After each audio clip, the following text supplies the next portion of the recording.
Olá, galera! Hoje é a estreia do canal Volume de Jogo aqui no YouTube. Eu sou o Júlio Carioca, jornalista e pesquisador de assuntos relacionados ao esporte. A proposta do nosso canal é falar sobre futebol. O Tiagão vai explicar para nós mais sobre a nossa resenha. Isso aí, pessoal. Meu nome é Thiago Viana, sou jornalista e profissional de educação física. A nossa resenha vai ser uma resenha esportiva que nós vamos falar sobre os 4 grandes clubes do Rio de Janeiro. E depois nós também vamos fazer entrevistas e pedimos para que vocês acompanhem a gente toda semana.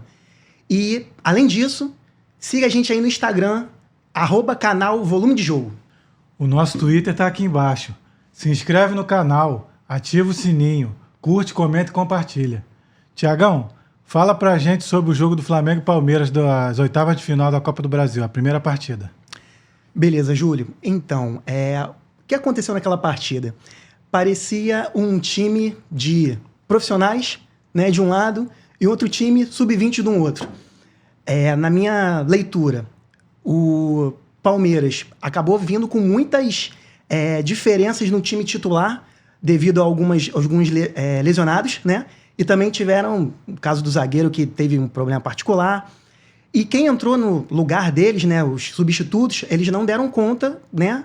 Porque o Flamengo foi um trator, passou por cima de uma forma assim que a gente não esperava que fosse acontecer.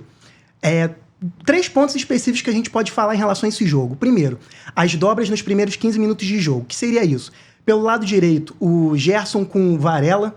Pelo lado esquerdo, o Cebolinha com o Ayrton Lucas. Então, assim, eles conseguiram flutuar e conseguiram muito bem. E o Palmeiras, por sua vez, não conseguiu ter esse ímpeto defensivo para fazer com que o Flamengo parasse. E você gostou do Giai, a estreia do Giai no Palmeiras? Assim, Júlio, tendo o Mike e tendo o Marcos Rocha, né, à disposição, eu não consegui compreender muito bem por que o Abel Ferreira colocou o Giai num jogo tão importante como esse. Porque os gols que o Flamengo fez acabaram saindo pelo setor, pelo espaço que ele deveria estar recompondo a defesa. Então, assim, eu acho que foi bastante preponderante ele ter ficado o jogo praticamente todo, né? E o Flamengo utilizou muito bem esse espaço. Mas você gostou do Luiz Araújo ter entrado de ponta esquerda? Ele sempre jogou na ponta direita? O que você achou dessa entrada? Acredito que tenha surpreendido a muitas pessoas, né? A mim, pessoalmente. Ele ter atuado, né, por esse espaço, né? Isso. Mas acabou dando certo, porque se a gente colocar em volume específico de jogo, o que ele representou? Uma assistência e um gol. Então, assim, ele foi muito importante para essa vitória, né, da equipe. E outra situação que eu também acho, a gente pode colocar como um pouco diferente, Rony sendo centroavante, né, no Palmeiras, e pelos lados tendo o Felipe Anderson. Isso. E o Richard Rios. Então, assim, acabou que não deu certo, né? Não deu liga. Eu não sei se a intenção seria que eles fizessem essas movimentações, né, triangulações, que eles não ficassem especificamente num setor único e que eles conseguissem fazer essas variações. Mas não deu certo. E você gostou do jogo do De La Cruz? Tu achou que ele jogou assim... Foi um dos principais. O que você achou dele? De La Cruz, ele mantém um nível, né? O De La Cruz nunca é aquele cara nota 10, mas ele sempre mantém aquele 7, aquele 7,5. Ele tá em todos os lugares do campo. É o que eu percebo também. Ele consegue fazer essas transições muito rápidas. Ele tem, né, o vigor físico de arranque. Ele tem a percepção de preenchimento de espaço. Isso. Então isso acaba sendo muito interessante, porque ele sempre está próximo da bola. Então ele sabe jogar com a bola, carregando e dando os passes, como também ele consegue encontrar espaços vazios onde ele vai receber. E o Ayrton Lucas? As últimas partidas, o Flamengo vinha tomando gols ali em cima dele. Você achou que ele melhorou, que ele estava mais ligado no jogo? O que tu achou dele?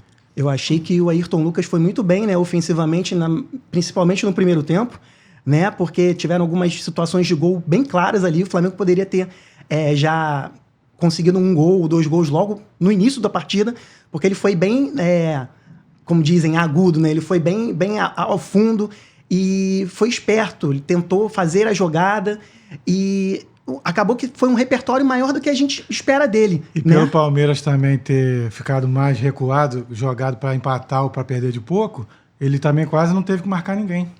Tem essa situação também, né? porque é um jogador que é muito importante para o Palmeiras, né? E quando ele joga bem, o Palmeiras consegue render, é o Rafael Veiga. E mais uma vez ele não conseguiu, né, dar dinâmica para o time do Palmeiras. E aquela entrada que ele deu no Pulgar, você achou que era para vermelho? Assim, Júlio, eu tenho um pensamento específico em relação à arbitragem.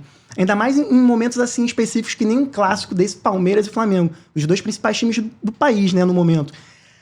Se fosse ao contrário, eu acho que a mão seria diferente. Porque, assim, o Pulgar já é conhecido por, né, ter mais força, combatividade. É um jogador de contato, né, ele joga ali na zona de contato. Explosão de batida. Isso. Como foi ao contrário, foi o Rafael Veiga, então eu acho que dá uma acalmada, entendeu? Se fosse ao contrário, eu acredito que seria expulso, sim. E uma outra situação, o que você achou do Tite escalar o Rossi na Copa Libertadores e no Brasileiro e na Copa do Brasil no jogo contra o Palmeiras, que é um jogo de um time de nível parecido com o do Flamengo, ele optar pelo Matheus Cunha? Isso é o quê? Ele tá copiando a Europa? O que é isso? Eu não sei qual é essa percepção do Tite, Júlio. Assim, eu acredito que deveria, realmente. O titular é o Rossi. Todo mundo sabe, até o próprio Matheus Cunha sabe disso. Então, eu acredito que ele deveria seguir. E ele foi entendeu? contratado do Boca dizendo que era pegador de pênalti, Tem né? essa questão também. Se tivesse um pênalti ali e o Matheus não fosse bem, ou se tivesse algum tipo de falha. E o Matheus tá sem ritmo. A torcida do Flamengo inflama. Então, assim, se der o problema, Isso. é 880, é do céu ao inferno a qualquer momento. Entendi. Né? Deu tudo certo, Entendi. felizmente, mas poderia ter dito algum problema. Eu não colocaria essa variação de goleiro, né? Goleiro de Copas e goleiro de Brasileiro, não. Uhum. E para o próximo confronto, lá no Allianz Parque, o jogo já está definido ou você acha que o Palmeiras pode reverter? O que ele tem que fazer para reverter? O que o Abel tem que fazer para reverter? Eu acho que o Abel tem que recomeçar do zero, né? Porque, assim, tudo que ele tentou fracassou. Isso. Então, assim, eu acredito que desde o momento da escalação até a atitude que o time tenha de vir a iniciar o jogo, né? Mas, assim, é futebol, cara. 2-0 é um placar que tá aberto. E você acha que o Estevão fez falta? Futebol... Ou ele com 17 anos ainda tá muito verde para ser esse cara, cara futebol aí? atual não tem esse negócio de idade, não. Então, assim, faz falta. É importante, porque ele é o cara da diferença. Ele é o cara que pode fazer uma jogada que os outros não fazem. Entendi. Entendeu? Tá tudo muito mecânico, tudo muito automático. Ele não, ele pensa, vira a chave e pode dar certo. É um cara diferente. Entendeu? Entendi. E a questão do Gabigol, você acha que o Gabigol tem que jogar junto com o Pedro ou tem que esperar mesmo? Agora ele tá no final da fila. Pedro é o jogador com mais gols no Brasil, né, nesse Isso. ano. Então, assim, é difícil brigar contra isso. E, assim, o Pedro tinha uma característica que ele vem mudando conforme vem passando os jogos, né? Ele era mais plantado, ele era mais aquele que era a parede, que ficava parado, girava, conseguia dar esses passos para as laterais. Hoje ele já não é tão assim. Hoje ele consegue fazer outras variações de jogada, né? E, enquanto isso, o Gabriel, né? O Gabriel é um jogador que é marcante pro Flamengo. Mas, assim, a gente tem que ver o momento atual. E no momento atual, infelizmente, hoje ele não tem um espaço. E tem situações específicas também, né? Com o Tite. Já tiveram outras situações dele, enquanto seleção brasileira, né? Então, assim, eu acho que tudo isso fica uma pontinha ainda de mágoa, entendeu? Mas se você fosse a diretoria, você renovaria com ele para o ano que vem? Júlio, a gente tem que pensar futebol, né? Futebol é paixão, né? Mas os caras são dirigentes, então o futebol tem que ser empresa também. Então, se você tem uma empresa e aí você tem um funcionário que ele é referência, mas chega um momento em que aquela questão de, pô, vale a pena pagar isso para ele? Ele tá me rendendo isso? Eu acho que o ciclo dele poderia ser em outro lugar agora. Sim. Entendeu? O Flamengo poderia ter esse dinheiro que investiria, né, na continuidade do contrato dele, pensar em outras situações, em outros jogadores. E a questão do Fabrício Bruno, você soube que o Flamengo recusou uma proposta dele de 15 milhões de euros? Do Rennes, Do né? Rennes. Então, se fosse você venderia? O que tu faria? Primeiro a gente tem que pensar da seguinte forma. O Flamengo tem uma reposição para ele? Tem no banco? Não tem. Tem que pensar. Porque, assim, você vê um volume de dinheiro desse porte... E o ano também já tá acabando, né? Para um zagueiro, né? Aí você pensa, opa, vale a pena, vou mandar embora mesmo, preciso de dinheiro. Entendi. Né? Não que o Flamengo precise do dinheiro, mas tem que ter o fluxo de caixa, né? Mas, assim, o que acontece? Tem Léo Ortiz, É uma boa opção. Tem um Davi Luiz. Mas é o que tu falou. Tem 3 campeonatos em jogo. E aí? Agora, vale a pena? Agora vale a pena? Não sei. Eu não acho que valeria a pena. Como só faltam 4 meses para acabar o ano, não vai contratar um zagueiro à altura dele. Não dá tempo. Eu também não venderia, não. E o Léo Ortiz, você gostou dele como volante ou ele é zagueiro mesmo?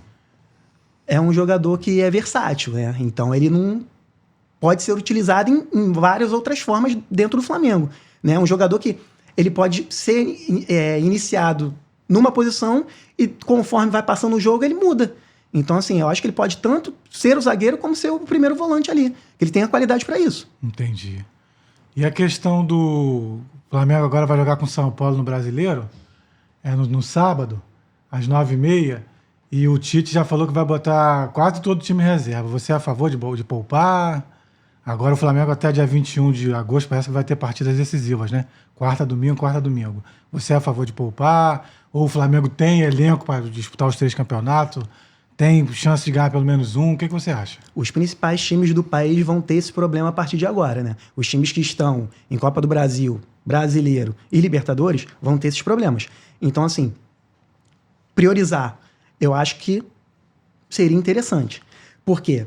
Seguir nas 3 competições, ótimo, né? É mais dinheiro, é mais visibilidade, é muita mais situação que tem a possibilidade de ganhar um título. Mas ganhar os 3, eu acho muita prepotência pensar isso. Eu acho que nenhum time do Brasil hoje, nesse momento, consegue ter essa possibilidade de ganhar tudo. Então você, no lugar do Tite, pouparia para sábado? Nesse momento, sim. Nesse momento eu pouparia, porque assim, vai pegar o São Paulo, né? Isso. São Paulo já tá mais ou menos com a vida garantida ali contra o Goiás. É um 2-0, aí eu não tô entrando em contradição, porque eu falei que o 2-0 do Flamengo contra o Palmeiras tá aberto. E por que o 2-0 do Goiás, que o Goiás perdeu pro São Paulo, não? Isso. Mas eu acho que o nível é muito diferente. Então eu acho que pro São Paulo é muito mais tranquilo, já tá com essa classificação garantida, do que o Flamengo, que vai ainda pegar o Palmeiras, que não vai jogar 2 vezes tão mal contra o mesmo adversário. Entendi. Entendeu? Então eu pouparia o Flamengo, sim, agora, alguns jogadores. Uhum. Agora nós vamos falar do Botafogo, galera, que jogou contra o Bahia na terça-feira e empatou de 1-1 na Copa do Brasil. O que você achou, Thiago? Eu achei que o Botafogo jogando em casa tinha que ter ganho, cara. Porque o time do Bahia é muito bom. O que você achou? Então, Júlio, Botafogo... Tem condição dele reverter lá na Bahia? Eu acho que, né, das 8 partidas, né, da Copa do Brasil, eu acho que é o jogo mais aberto, né? Eu acho que o confronto que está mais aberto para mim seria esse, né, de Botafogo e Bahia. Sei. Né? Porque são 2 times que gostam de jogar, né, que se expõem. Gostam de jogar, né? o que você diz gosta de ter a bola. Gostam de ter a bola para ter porque gostar todo time gosta, né? De ter situações específicas Isso. de gol, né? Entendi. De variações de jogada. São os 2 times que fazem isso muito bem. Então, quando um bate de frente com o outro, acaba sendo um jogo bem interessante. Mas o jogo de terça-feira não gostei, não foi tão bom assim, não. Foi assim 1-1, mas eu achei que o segundo tempo seria melhor e não foi tão bom. Então, Júlio, aí eu já te faço uma pergunta. Isso. Talvez não tenha sido tão bom quanto poderia ter sido, devido os últimos lesionados que o Botafogo tem, porque vários jogadores principais do elenco, né, nesse ano estão lesionados. Júnior Santos, Eduardo, que são vitais. Isso. O Jefinho, que também caía pela ponta, que fazia com que o time tivesse muita mobilidade, muita variação ofensiva, né? Assim que o Arthur Jorge chegou, eles faziam isso aí. Né? Eles faziam toda essa situação. Isso. Mas assim... Chegou a jogar no 4-2-4. Será que isso não é um dos motivos do Botafogo não estar conseguindo ter tanta possibilidade mesmo de ofensiva, maior repertório, né, de frente? Porque chegaram novos jogadores, né? Então chegou o jogador, ele tem que entrar no ritmo do resto do elenco, né? O Igor é um desses casos, né? O Carlos Alberto. Isso. Então, assim, eu acredito que isso seja uma das situações específicas. Eu acredito também. Botafogo, quando o Arthur Jorge, assim que chegou, jogava esses jogadores aí todos que estavam bem. Então o time tinha mais variação, trocava de posição. O Júnior Santos, no caso, que era a ponta direita, teve que trocar de lado porque o Luiz Henrique joga mais ali na direita, o Tiquinho recebia mais bola. Mas depois que esses caras se machucaram, eu achei que o Botafogo caiu um pouco, realmente. E eu tô torcendo para que agora esse argentino Almada e esse Matheus Fernandes deem conta, porque o Botafogo vinha muito bem com o Arthur Jorge e agora, sem esses lesionados, o time caiu bastante. Entendi. E aí, uma outra situação em relação ao Botafogo, Júlio. O Arthur Jorge, ele é um pouco, né, diferenciado em relação aos outros técnicos, porque ele tem uma maneira de pensar o futebol, de fazer muitas trocas. E as trocas que ele faz, principalmente, acabam sendo, né, nos jogadores de contenção do meio-campo, jogadores, né, os principais ali que ficam na parte de defensiva, né, que ele troca sempre. O lateral esquerdo também, né, acaba sendo outro que volta e meia é trocado, né? Então, assim, Cuiabano, Hugo e Marçal na esquerda. Isso. E ali naquela primeira parte do meio-campo tem o Gregory, tem o Danilo Fernandes. Danilo Fernandes, né? Danilo Barbosa. Danilo Barbosa. Isso. O Tietê, que também faz aquela Marlon função. Freitas, e agora chegou o Alan. Isso. Então, assim, acaba que E o Gregory, ainda tem o Gregory. É muito jogador, Isso. né? Ainda mais nessa primeira faixa do meio-campo. É muito jogador por uma mesma posição, né? Então, assim, a minha pergunta para você é: você acha que o Botafogo, por não ter mais esses jogadores lesionados, né, e estão chegando outros jogadores agora, seria mais interessante ele jogar de que forma? Jogar mais com jogadores de contenção, né, os mais volantes, ou continuar com essa variação de jogo mesmo, caindo por jogadores por ponta e tendo uma referência no ataque? O que você acha que seria melhor? Olha, eu acho que agora, como tá funilando, tá chegando as 3 competições aí, o Botafogo vai ter que priorizar. Porque se ele continuar sem esses lesionados, né, querendo ganhar os 3 campeonatos, com o mesmo time, os times não vão aguentar. Então ele vai ter que continuar fazendo esse rodízio. Agora, vamos ver se quando entrar esse Almada e esse Matheus Fernandes, se eles vão suprir esses jogadores que estão lesionados. É isso essa dúvida que eu tenho do Botafogo esse ano. E tenho medo de repetir o ano passado por isso. Porque vai começar a funilar, ele vai ter que priorizar. Se ele não priorizar, quiser ganhar as 3 jogando com o mesmo elenco, vai acabar rateando igual ano passado. Meu medo é esse. Entendi, Júlio. Mas eu torço para que não aconteça. Em relação a alguns jogadores, né, da base que o Botafogo tem utilizado, né? Casos do Hugo ou do Cauê, o que você tem achado deles? O Matheus Nascimento está lesionado, não está sendo muito utilizado, né, agora. Mas o que você está achando? Você acha que Textor está contratando todo mundo para chegar e jogar? Eles não estão utilizando jogadores da base como deveriam? O que você pode falar em relação a isso? O que você acha? Eu achei legal dele dar uma chance para esse Cauê, mas não jogou muito bem contra o Bahia, não. Entrou assim perdido, parecia que o Botafogo estava com -1. Eu gostei do Igor Jesus, que eles trouxeram aí agora. É um centroavante. A princípio ele caía mais pelas pontas nos primeiros jogos. Mas esse jogo agora contra o Bahia, ele jogou mais no lugar do Tiquinho, então ele se demonstrou ser um bom cabeceador. Inclusive, o primeiro gol do Botafogo, ele cabeceou, o goleiro deu rebote e o Carlos Alberto completou. E uma última pergunta em relação ao Botafogo, Júlio. Porque, assim, tem um zagueiro, né, que estão falando muito dele só esse ano, mas ele não chegou esse ano no Botafogo, que é o Bastos, né? Então, assim, na tua percepção, o que aconteceu do ano passado para esse, que um jogador que estava no grupo, né, que não era muito visado, e hoje ele é considerado um dos melhores zagueiros do país. Você corrobora com isso? Você acha que isso é real mesmo? Olha, no passado ele chegou meio perdido, né? Ainda estava se entrosando. Mas esse ano ele está se destacando bem. Tem feito até gols da vitória, do Botafogo. Já teve gols de vitória que ele fez de cabeça. E praticamente o Arthur Jorge não tira ele. Sempre troca o Halter pelo Alexander Barbosa. Né? De um jogo para outro ele sempre troca os dois. Mas o Bastos sempre joga. Então, subentende-se que até o Arthur Jorge está gostando dele. Entendi. Então vamos agora falar um pouquinho do Vasco da Gama, né? Que na última partida empatou por 1-1 com o Atlético Goianiense. E incrivelmente o Atlético Goianiense, que é o último colocado do Campeonato Brasileiro, fez uma das melhores partidas dele no ano. Então, assim, jogou muito bem, né? E aí eu vou perguntar, Júlio, o Atlético Goianiense surpreendeu por ser o último colocado do campeonato? Deveria ter ganho o jogo? 1-1 foi um placar justo? Olha, cara, pra mim me surpreendeu, porque eu tinha visto essa mesma partida no Campeonato Brasileiro, lá nesse mesmo estádio, a Cioli, e o Vasco tinha sobrado no Brasileiro. Então, quando chegou agora na Copa do Brasil, eu achei que o Vasco ia ganhar fácil lá. E não foi isso que aconteceu. Eu vi vários lances ali do Rojas tomando várias bolas nas costas. O Rojas jogou de zagueiro central, parece, né? Isso. Porque o Paulo Henrique, ele apoia muito, né? Lateral do Vasco. Então, o Atlético Goianiense fazia muita jogada ali pelas costas do Paulo Henrique. Do Paulo Henrique. E esse Rojas estava sempre vendido, estava sempre assim de mano a mano, tomando bola nas costas. Então, já no primeiro tempo, já era para o Atlético Goianiense ter feito pelo menos 2, 3 gols. E no segundo tempo continua essa toada. Só que ele não soube matar o jogo e no final o Piton acertou um cruzamento para o Verratti fazer aquele gol.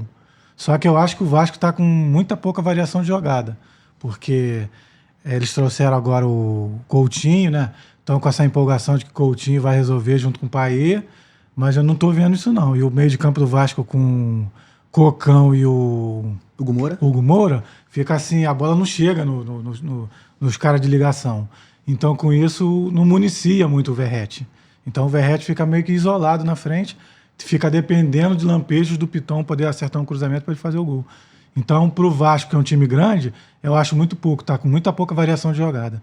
Por isso que ele tomou esse sufoco do Atlético Goianiense, apesar de ser um dos últimos do Brasileiro. E a pergunta é, Felipe Coutinho e Payet, dá para os dois jogarem juntos? Eu acredito que futuramente dê, mas no momento não, porque o próprio Coutinho ainda está se adaptando, foi substituído na última partida, ele ainda está assim, jogando 15 minutos, meia hora, 45 minutos, ele não está ainda em ritmo de jogo de jogar uma partida inteira. E o Payet já desde o ano passado até jogava partidas inteiras, só que esse ano o Payet está sendo muito poupado também, jogando menos minutos, né? Então eu acredito que por enquanto não dá para jogar os dois juntos. Mas aí, no momento que os dois jogarem juntos, Júlio, quem vai marcar nesse meio campo aí? É boa pergunta, é uma dúvida que eu tenho. Ainda mais os dois já estão com mais de 30, né? Com o Piton indo, o Paulo Henrique também. Como é que fica isso aí? Como que estoura lá atrás isso aí? Isso quem tem que resolver é o Paiva. Quem tem que resolver é o Paiva. Você, como treinador, podia dar uma dica para ele aí. Fala aí pro Paiva. O que ele pode fazer para jogar os dois, que eu não acredito que vai jogar os dois, não. Então, enfim, eu dou aula em escolinha de futebol, né? Eu não colocaria os dois para jogarem juntos. Porque, assim, só se coloca os dois para jogarem juntos no momento em que eu tenho confiança total e plena nos meus dois jogadores de marcação. Não estou dizendo que os jogadores que estão jogando ali, o Matheus e o Hugo Moura, são ruins. Mas, assim, eles acabam indo além do ímpeto do que a partida está pedindo e precisando no momento. Então, assim, imagina, você tomar logo um cartão, você ter uma expulsão, como aconteceu no jogo contra o Atlético Paranaense, lá no início do Campeonato Brasileiro. Então, assim, eu acho que é difícil. Payet é um jogador que não marca, né? Mostra-se isso. Felipe Coutinho tem que se readaptar ao retorno dele no futebol brasileiro, né? Então, assim, eu acho que seria bem complicado isso. Fala aí, Júlia. E você gostou da contratação do Souza e do Alex Teixeira? Eles vão agregar alguma coisa ao Vasco? Então, eu acredito que, né, eles vão ser jogadores para grupo. Né? Eles vão estar ali entre os 20, 23, mas a gente não pode colocar... A torcida do Vasco não pode colocar a responsabilidade de colocar o time entre os 6 primeiros, 8 primeiros do campeonato a esses jogadores. Porque o nível do Felipe Coutinho é um. O nível dos jogadores que vieram junto com ele é outro. O técnico do Vasco é um técnico que é interino, que praticamente já assumiu. Então, assim, eu acho que dá para dar certo? Dá, mas tem que ter muita força de vontade de todo o grupo junto. Não pode ter estrelismo, não. E se você tivesse no lugar do Pedrinho, você manteria o Paiva ou contrataria um técnico de mais renome? Júlio, não tem muito sentido agora tirar o rapaz que tá lá, entendeu? Porque, assim, bem ou mal, ele tá conseguindo resultados. Então, assim, o Vasco conseguiu aí, né, 3 vitórias seguidas, acho que foi isso, 3 ou 4 vitórias seguidas, né, num momento que ninguém esperava que conseguiria tudo isso de vitórias. Goleou o São né? Paulo, fez 4 gols no São Paulo em casa. Então, assim, tirar ele agora, por quê? Quem tá aí na lista de treinador que chegaria e mudaria radicalmente a forma do Vasco jogar e colocaria entre os principais possibilidades de título, de ganhar um título brasileiro, por exemplo? E pro próximo jogo da Copa do Brasil aqui em São Januário, você acha que o Vasco passa pelo Atlético Goianiense? Se os dois times jogarem como jogaram no último jogo, vai ser difícil pro Vasco, né? Porque, assim, tem uma questão. Os ingressos já foram esgotados, né? Sim. Então, assim, rapidinho acabou. A torcida vai ter. O time tem que ter a noção da grandeza do clube. Porque não dá para tomar pressão, com todo respeito ao Atlético Goianiense.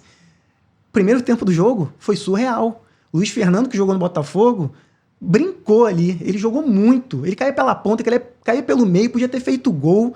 Parecia que ele tava brincando, parecia um casal de solteiros ali louco, sabe? Mas ele sempre foi o destaque lá no Atlético Goianiense. Ele é o destaque do Atlético Goianiense. Isso. Só que uma coisa é quando só um jogador brilha. Entendi. Nesse jogo específico, ele levantou a moral de todo o resto do time. Porque você pensa assim, pô, o time tá em último lugar no Campeonato Brasileiro. O que esse time pode fazer? É aquilo que a gente fala, né? Virar a chave. Isso. Provavelmente então eles viraram essa chave. Porque assim, você tá lá na lanterna. Pega uma outra competição. Você parece outro time, com os mesmos jogadores. Entendeu? Entendi. Então eu acredito que não vai ser fácil pro Vasco, não. Porque o Atlético viu que tem condição de jogar de igual para igual e até melhor. Entendi. E o jogo do Fluminense ontem contra o Juventude, o que você achou? Eu achei... vamos começar pelo pós-jogo, antes do jogo em si, né? A ordem de fatores não altera o produto. Importa é falar do Flusão. Eu acredito que o mais interessante do jogo de ontem foi no pós-jogo, né? O Mano Menezes falando que era um absurdo, né? O Bahia tá 2 dias de pernas pro ar e o Fluminense tinha que estar jogando naquele momento, entendeu? Então, assim, eu não sei até que ponto uma declaração dessa motiva. E motiva a quem? Entendi. Motiva o meu time, enquanto eu sou o treinador desse time, ou motiva o adversário? Entendi. Que vou pegar ele daqui a pouco. Então, tem umas situações que a gente não consegue entender, compreender, sabe? Essa é uma. Eu não sei até que ponto. E se você estivesse no lugar do Mano, você pouparia para escapar do rebaixamento, como ele já fez ontem, inclusive, só botou o Arias e o Ganso depois dos 15 do segundo tempo, ele já está começando a poupar. Você, como treinador, você faria isso? Júlio, Ou disputaria as 3? Ah, não, eu quero ganhar o Bi da Libertadores. Assim, uma coisa é você, né, me perguntar isso em relação a Botafogo e Flamengo. Isso. Outra coisa é me perguntar em relação ao Vasco. Entendi. Uma situação muito mais difícil do que a desses 3 é do Fluminense. E aí eu não digo isso em relação ao Fluminense, não só pela situação atual do Campeonato Brasileiro, mas em relação à idade dos jogadores que tem no elenco do Fluminense. Esqueci desse Entendeu? agravante. Então é isso. Entendi. Eu acho que o caso do Fluminense é um caso muito mais complexo, porque a idade vai influenciar. Isso. As viagens influenciam, a questão fisiológica do corpo dos caras influencia demais. Tem jogadores no grupo do Fluminense que já tiveram diversas lesões, entendeu? Entendi. O corpo não aguenta com o tempo isso. A idade vai chegando para todo mundo, né? O jogador não é um super-homem. Então, assim, acontece jogadores que têm um nível técnico que, com o tempo, eles não podem ter a rodagem e a minutagem que tinha antes. Renato Augusto é um desses casos. Entendi. Não tem mais condição de jogar um jogo inteiro. Eu não entendi isso até entendeu? hoje. Ele era treinado pelo Mano lá no Corinthians. Foi dispensado. E agora o Mano é técnico Fluminense. E ele não entra. Me explica essa aí, Thiago. Tem uns casos... Não explica pra mim, não. Explica pra galera, né? Pessoal, tem uns casos aí no futebol que a gente vai no achismo, né? Quem tá dentro do clube vai conseguir ter mais informação. Entendi. Né? Quem a gente tá pensando, especulando, eu levo pra minha área específica, né? De profissional também, né? E eu vejo o seguinte, provavelmente eles tenham uma questão fisiológica, né, de cargas. Os jogadores, né, ultimamente utilizam muito isso de cargas individuais para cada atleta, né? Então a fisiologia tem ganho muito espaço com isso. Acredito que o Renato Augusto seja um desses jogadores que você tem que ser tratado muito diferente dos outros, né? Outro caso é o Marcelo. Marcelo também não vai poder estar jogando todas as partidas. Ontem, por acaso, já aproveitando o gancho, ele entrou no primeiro tempo de meia ali, encostado nos atacantes. Eu gostei do primeiro tempo dele. Inclusive, o primeiro gol do Lima foi jogada dele com... Esqueci o nome do rapaz. Nonato. Ele passou pro Nonato, o Nonato cruzou e o Lima fez o gol. Eu gostei dele jogando ali de meia de ligação. Só que ele só jogou o primeiro tempo e no segundo tempo ele já botou o Ganso. Entendi. E a questão do Thiago Silva? Você achou que tomou 3 gols ontem porque ele não jogou? Então, ou isso não Júlio, tem nada a ver? eu ia te perguntar exatamente isso em relação ao Thiago Silva. Por quê? Ele chegou, né? O Fluminense não estava ganhando e estava tomando gol todo jogo. Mas será que foi coincidência? A chegada dele agora passou a ganhar? Mas... Ele agora é o salvador da pátria, da defesa? Mas assim, a coincidência 3 jogos que ele jogou, 3 1-0. Entendi. O time fez gol, o time não tomou gol. Isso. Pode ser tudo coincidência? Pode. Mas a questão é o quanto ele estar no grupo influencia. Entendi. Entendeu? Por o que ele já fez, né? Entendi. No futebol internacional, na carreira dele. Tô falando em relação a clube, tá? Em relação a clube. O que influencia ele no clube? Mas você não reparou também que o Fluminense passou a ganhar quando o Arias voltou da seleção da Colômbia? O Arias é um jogador diferenciado, né? O Arias é um jogador que você conta aí nos dedos os que tem no futebol brasileiro, né? Não que ele seja um jogador pronto para ir para a Europa, por exemplo.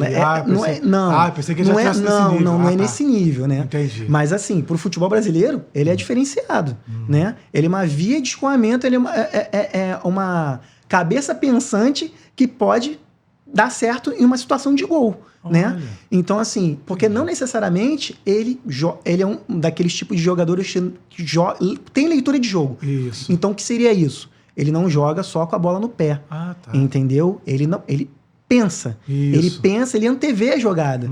E isso é importante, né? Cada vez mais o futebol está automático. É ataque, defesa, transição, rápida, contra-ataque, tudo isso. Entendi. Tem que ter um diferencial. Esse é um cara que tem um diferencial, entendeu? E você já consegue diferenciar o trabalho do Diniz pro trabalho do Mano? Por que o Fluminense tá conseguindo escapar do rebaixamento, vamos dizer assim? O que o Mano tá fazendo de diferente? Então, assim, Júlio, essa é uma pergunta meio difícil de responder. Porque, assim, tem a situação mais prática, né, mais visível, que era aquela questão do toca e passa do Diniz, de começar a trabalhar com o goleiro tendo a bola nos pés, passando pela defesa, fazendo aquelas variações com triangulações curtas e que os jogadores estavam muito próximos da jogada e da bola para fazer essas variações. Mas você, como treinador, você gosta desse toque que ele começa ali já junto do goleiro dele ali, perto do gol dele?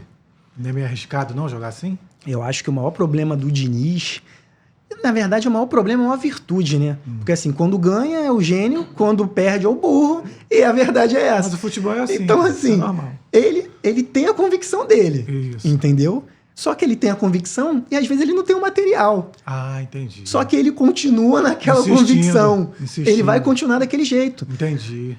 Quando ganha, todo mundo bate palma e parabéns, é o campeão da Libertadores. Entendi. Quando perde, é o maluco que tá deixando o time na zona de rebaixamento. Entendi. Entendeu? Então tem isso. Eu, enquanto treinador, Isso. eu não tenho uma convicção única Ah, tá. e mantenho aquela tática do início ao fim. Eu vejo quem é o material humano que eu tenho, quais são os jogadores que eu tenho, o que eu posso fazer de variação durante a partida Entendi. com quem eu tenho à disposição.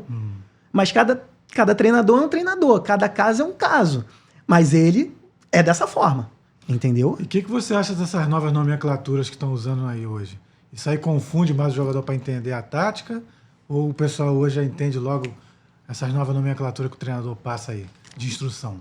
Então, Júlio, eu não sei até que ponto essas nomenclaturas são usadas de verdade realmente dentro do grupo. Ah, entendi. Entendeu? Sei. Porque, assim, anos 80, anos 90, né? Era uma coisa. Isso. Não que agora mudou tudo. Mudou Mas só o nome, né? mudam-se os nomes e as variações continuam as mesmas, né? Mas, assim, eu acho que isso é mais uma situação específica de passar para mídia, passar para torcida, Entendi. entendeu? Como se fosse uma espécie de cala-boca. Um cala-boca, assim, é isso. Ah, eu Isso. faço isso. Entendi. Aí a pessoa, nossa, esse técnico é inteligente. Ah, entendi. Mas, entendeu? Continua no mesmo processo. É inteligente quando ganha. Quando Isso. perde, é o professor Pardal. Entendi. Que muda tudo e modifica tudo, não dá certo e só dá doideira. Entendeu? Eu não acredito que aconteça. Eu não acredito que aconteça dentro do grupo. Naquela pré-eleição. Não acredito que na pré-eleição eles comecem a falar, ó, a transição ofensiva hoje vai ser dessa forma, a triangulação vai ser assim, a marcação alta vai ser dessa... Porque senão, O cara já vai dormir já na preleção. como que você vai fazer isso 30 minutos, 40 minutos? Entendi. É difícil, Entendi. né? Porque assim, eu trabalho com criança. Isso. 5 minutos a criança dispersou. Entendi. Dispersou, não sabe mais nem qual é o seu nome. Entendi. Não tô falando que o jogador de futebol é uma criança, mas assim, pensando cognitivamente, pensando neurologicamente, Isso. se eu começar a falar contigo aqui 5 minutos sem parar alucinadamente, daqui a pouco você não vai estar sabendo o que eu falei no início. Se não for interessante, se não tiver uma fala que vale a pena de entender, ou que você acha que é real aquilo, Isso. ou que você discorde totalmente, acaba sendo isso com o jogador também. Porque o jogador, como eu já disse anteriormente, ele não é máquina, né? Ele não é uma máquina. Isso. Ele tem as ações. E uma coisa que é importante no futebol, que está acabando hoje, e que não pode acabar, e está vindo desde a categoria de base até o profissional. Você tem uma técnica, cada jogador tem uma técnica, uma base. Isso. Tem a tática. O treinador vai passar aquela tática para o time. Tem que ter o diferencial. Não está tendo mais o diferencial, não está tendo mais o improviso. E está acontecendo isso desde a base até o profissional. Quando padronizar tudo, a gente está perdendo o talento. Entendi. E aí eu falo isso em relação a quem era o nosso diferencial. Os jogadores que faziam... O diferente, o faziam inventivo. Isso. O inventivo. Eles tinham Isso. a ideia. Pô, tá pedindo para eu ir pela direita. Isso. Mas se eu passar pelo meio, der o tapa pro outro lado, eu não vou fazer com que a marcação fique mais difícil para mim? Balançar a defesa. Isso. Era o que fazia Ronaldinho Gaúcho, coisas do tipo. Mas isso é 20 anos atrás, né? Hoje o jogador, não temos esse material humano, né? Júlio, futebol tá mudando. Tá mudando a forma. A forma tá mudando. A forma de agir no futebol tá mudando. Mas o jeito de jogar continua sendo o mesmo. Entendeu? Campos de grama sintética. Tá rolando aí a Vera. Você é a favor ou contra? Nosso corpo não é favorável a isso. Não é favorável. Em algum momento vai dar um problema. Entendeu? Se tiver muito campo de grama sintética, porque é mais fácil de cuidar, porque é mais vistoso para a rede de televisão transmitir, se é mais bacana para um espetáculo, pô, bacana, legal. Eu acho que o show é isso. Tem um show, o futebol é um show. Só que tem um corpo humano. O corpo não foi feito para ficar jogando daquela forma, naquele lugar. Entendi. Entendeu? Eu não acredito. Com o tempo, é que assim, não sei se tem estudos em relação a isso. Seria até interessante começarem a ter estudos relacionados à forma de jogo profissional em grama sintética. Entendeu? Se tem uma diferença muito grande em relação aos outros campos. Não sei, isso é um ponto a pensar. Mas eu não acho interessante isso, não. E a questão do Mano, voltando ao que você falou no começo do Fluminense, ele provocou aí o Bahia, né, dizendo que o Bahia está de pernas pro ar.